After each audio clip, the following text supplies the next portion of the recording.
Hello friends, कैसे हैं आप सब। Welcome back to our channel.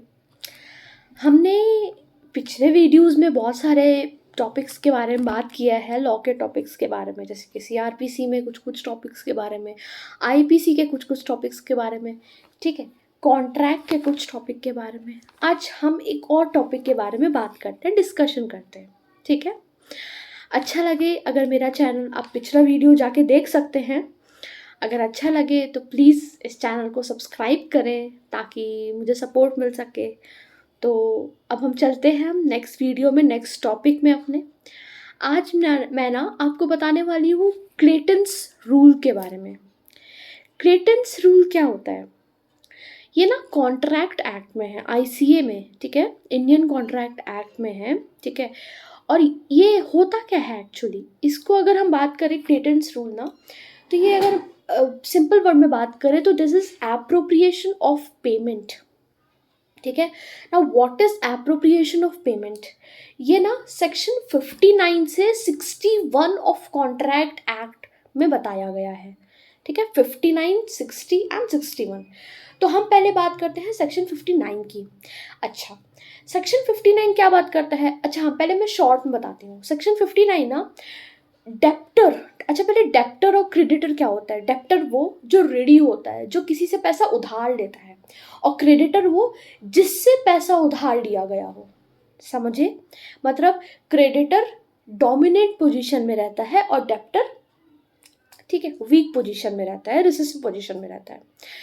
अब हम डेप्टर के बारे में बात करते हैं। ये सेक्शन 59 में है। 59 में ना क्लेटन्स रूल से शुरुआत की गई है, ठीक है। 59, 60, 61 डेप्टर, ठीक है। तो डेप्टर के इसमें प्रोटेक्शन में के बारे में बात की गई है कि जो क्लेटन्स रूल है सेक्शन 59 में डेप्टर को प्रोटेक्ट करता है, ठीक है। हम ना पहले एग्जाम्पल से देखते हैं सेक्शन 59, 60, 61। तो मैं पहले 59 की बात कर रही हूँ। 59 में क्या है? सपोज कि ए है क्रेडिटर, बी है डेप्टर, ठीक है। बी ने, मतलब कि डेप्टर ने क्रेडिटर से कुछ पैसे उधार लिए इन अ डिफरेंट ईयर। मतलब जैसे कि बी ने 2010 में उससे ₹900 उधार लिया, ठीक है। 2011 में 970 उधार लिया और 2012 में 1000 उधार लिया, ठीक है। 2009 2010, 11 एंड 12, ठीक है। तो 2010, 11, 12 अब क्या होता है, जो डेप्टर होता है वो धीरे धीरे बेचारा वो उधार लिया है किसी से पैसा, तो उसको प्रोटेक्ट करता है सेक्शन 59। मतलब डेप्टर के पास ये राइट है, सेक्शन 59 में डेप्टर के पास ये राइट है कि जिस हिसाब से वो अपना पैसा पे करना चाहे वो उस हिसाब से पैसा पे कर सकता है। कहने का मतलब है, सपोज उसने कितना कितना पैसा उधार लिया, 970, 900, 1000 इन एन डिफरेंट ईयर, है ना। तो अगर सपोज उसके पास जो पैसा पहले आ गया उसके पास क्रेडिटर को पे करने के लिए, तो डेप्टर के पास क्या राइट है कि सपोज उसके पास 2010 का वो पे नहीं कर पा रहा है, वो पे कर पा रहा है 2011 का, ठीक है। अब 2011 का वो पे कर पा रहा है, मतलब वो उस अभी उसके पास उतना पैसा आया है जिसकी वजह से, जिससे वो 2011 का पैसा वो पे कर सके, क्रेडिटर को दे सके, जो उसने उधारी ली वो पे कर दे, है ना। तो डेप्टर क्या करेगा? डेप्टर क्रेडिटर को बोलेगा कि मुझे, मेरे पास इतना पैसा है तो तुम ये 2011 के अकाउंट डेप्ट में तुम डाल दो, तुम एक्सेप्ट कर लो, ये वाला मेरा पैसा 2011 का मेरा पैसा एक्सेप्ट कर लो, ठीक है। अब हम इसमें क्या देखते हैं कि जैसे कि अब जब क्रेडिटर है, क्रेडिटर ना इसमें बाउंड नहीं कर सकता कि नहीं तुम पहले मुझे 2010 का पैसा पे करो कि 2011 का करो कि 2012 का करो। वो किसी भी ईयर का पैसा पे कर सकता है, ठीक है। डेप्टर डेप्टर अगर चाहे तो वो पहले 2012 का पैसा पे कर सकता है। डेप्टर अगर चाहे तो पहले पैसा वो 2011 का पे कर सकता है। डेप्टर अगर चाहे तो 2010 का पैसा पे कर सकता है। क्रेडिटर, जो डेप्टर बोलेगा कि आप इस अकाउंट में डाल दो, मेरे इस अकाउंट को आप मेरे ख़त्म करो, मतलब 2011 का डेप्ट आप ख़त्म करो, तो क्रेडिटर क्या करेगा? उसी अकाउंट में पैसा डाल देगा, ठीक है। अब वो ख़त्म कर देगा। ये है 59। क्रेडिटर के पास राइट नहीं होती, डेप्टर के पास राइट होती है। डेप्टर क्योंकि निचली पोजीशन में रहता है, वीक पोजीशन में रहता है। तो क्रेडिटर्स रूल है वो सेक्शन 59 में ना डेप्टर्स डेप्टर्स की राइट को प्रोटेक्ट करता है, ठीक है, कि डेप्टर जिसमें चाहे वो उसमें पैसा पे करे। ये 59 है। Now 60, what is section number 60? Section number 60 ना क्रेडिटर को प्रोटेक्ट करता है, ठीक है। देखिए, पैसा लेने वाला और देने वाला, हम ये नहीं बोल सकते कि पैसा लेने वाला बेईमान है या ईमानदार है, या पैसा देने वाला बेईमान है या ईमानदार है। तो लॉ ना हर किसी को एक नज़रिए से देखता है। लॉ किसी को ये नहीं बोलता कि आप ही ये चीज़ करो, मतलब किसी को बहुत ज़्यादा प्रोटेक्ट नहीं करता, पर किसी को बहुत ज़्यादा डाउन भी नहीं होने देता। लॉ के नज़र में सब कोई इक्वल है, फिर चाहे वो एक कॉमन पीपल हो, चाहे वो बड़ा कोई नेता हो, ठीक है, सबकी बात करते हैं। अब सेक्शन 60 में बात करते हैं। सेक्शन 60 में ना, अब क्योंकि 59 में डेप्टर्स को प्रोटेक्ट किया गया, तो ऑब्वियस बात है इसमें क्रेडिटर्स की राइट को प्रोटेक्ट किया जाएगा, ठीक है। सेक्शन 60 में क्या बताया है कि जैसे अगर डेप्टर्स ने अपनी राइट के हिसाब से वो नहीं चला, कहने का मतलब अपनी राइट वो यूज़ नहीं किया, उसकी क्या राइट थी सेक्शन 59 में, कि वो ये बता दे एक्सप्रेसली या इम्प्लाइडली, मतलब अंडर एनी सर्कमस्टेंसेस में वो ये शो कर दे कि उसने उसको ये पैसा पे 2010 का करना है, तो क्रेडिटर उस हिसाब से कर देता पैसा पे। लेकिन अब जब डेप्टर ने बताया ही नहीं है कि आप ये पैसा इस अकाउंट में पे करना, मतलब इस ईयर के अकाउंट में पे करना, तो अब क्या क्रेडिटर करेगा?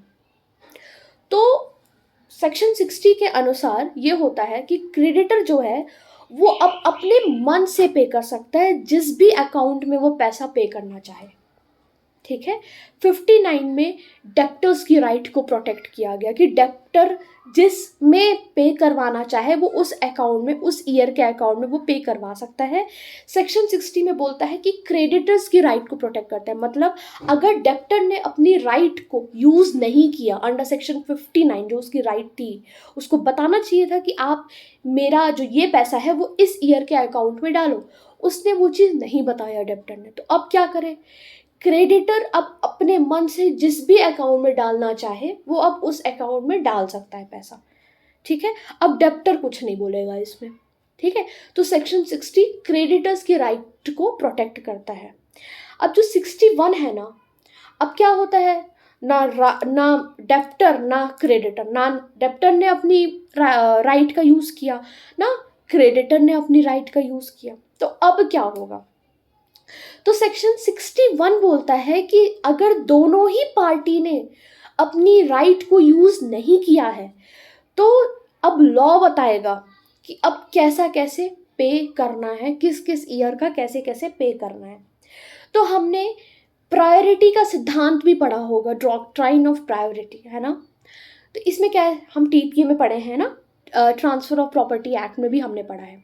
तो अब क्या होता है, अब जो होता है कि समय में पहले वो विधि में पहले, कहने का मतलब है अब लॉ बता रहा है कि अब डेप्टर जो पैसा देगा वो क्रेडिटर पहले 2010 के अकाउंट में डालेगा, फिर 2011 के अकाउंट में डालेगा, फिर 2012 के अकाउंट में डालेगा, ठीक है। इतना हो गया।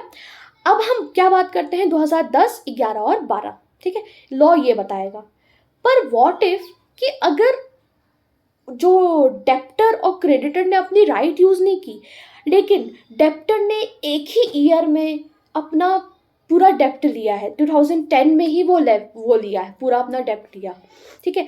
तो इसमें 2010, 11, 12 क्या, या आप ये बोलो कि एक ही दिन में उसने डेप्ट लिया, ठीक है, मतलब एक ही दिन में, मतलब 9 से 10 उसने इतना पैसा लिया क्रेडिटर से, 10 से 11 में उसने ये पैसा, इतना पैसा लिया, 11 से 12 से के बीच में उसने इतना पैसा लिया, तो अब क्या करेगा? तो कानून बोलता है कि अब प्रोपोर्शनली उसको डिस्ट्रीब्यूट किया जाएगा, ठीक है, प्रोपोर्शनली अब डिस्ट्रीब्यूट किया जाएगा, अनुपात करके उसको डिस्ट्रीब्यूट किया जाएगा। इसमें दो कंडीशन है, ठीक है, सेक्शन 61 में दो कंडीशन है, या तो जो लॉ है वो पहले ही अगर अलग अलग ईयर में है, ठीक है, डिफरेंट ईयर में है, अगर इक्वल स्टैंडिंग है, सपोज अगर सपोज डिफरेंट ईयर में है, तो लॉ क्या करेगा कि पहले आप 2010 का पे करो, फिर 2011 का पे करो, फिर 2012 का पे करो। पर अब जब एक ही ईयर का ही वो डेप्थ है, बस अब 2011 और 12 है ही नहीं, ठीक है, फैक्ट में 2011 और 12 है ही नहीं, 2010 ही है, तो अब 2010 पे क्या होगा, तो लॉ, ये दूसरा कंडीशन है कि लॉ बताएगा कि प्रोपोर्शनली अब पे करे। डेप्टर अब जो पैसा उसने डेप्ट में लिया है वो क्रेडिटर को अब प्रोपोर्शनली पे करे। ऐसे ऐसे करके धीरे धीरे धीरे धीरे एक एक करके वो पे करता रहे। ठीक है, तो ये हमारा ना पूरा क्लिटन्स रूल है। ठीक है, हम जिसको कहते हैं एप्रोप्रिएशन ऑफ पेमेंट, कब कब हम कौन कौन सा पेमेंट डेप्टर क्रेडिटर को दे सकता है। ठीक है, उसका एप्रोप्रिएट टाइम क्या होगा, सही टाइम क्या होगा पेमेंट करने का, कब करेगा कब नहीं करेगा। 59 बात करता है डेप्टर्स की राइट की, 60 बात करता है क्रेडिटर्स की राइट की, 61 बात करता है कि अगर डेप्टर या क्रेडिटर दोनों ने ही अपनी राइट यूज़ नहीं की तब लॉ बताएगा कि उस डेप्ट को कैसे पे करना है। तो कैसे पे करना है, या तो फिर वो ऑर्डर वाइज पे कर दे 2010, 11, 12, और या तो फिर अगर इक्वल स्टैंडिंग है तो फिर मतलब एक ही दिन में अगर किसी ने डेप्ट ले रखा है तो अब वो प्रपोर्शनली अब पे कर दे। तो that is Clayton's rule, that is defined under section 59 to 61। जो आज के लिए इतना ही, अब हम मिलते हैं नेक्स्ट वीडियो में। अगर आपको मेरा ये चैनल अच्छा लगा हो तो इसे प्लीज़ लाइक शेयर सब्सक्राइब करें और मुझे सपोर्ट करें, और आपका सपोर्ट ही मेरे लिए सब कुछ है, तो इसे आगे बढ़ाते रहें, शेयर करते रहें। तो आज के लिए इतना ही, अब हम मिलते हैं नेक्स्ट वीडियो में। तब तक के लिए अपना ध्यान रखें, stay happy, stay safe. Thank you so much.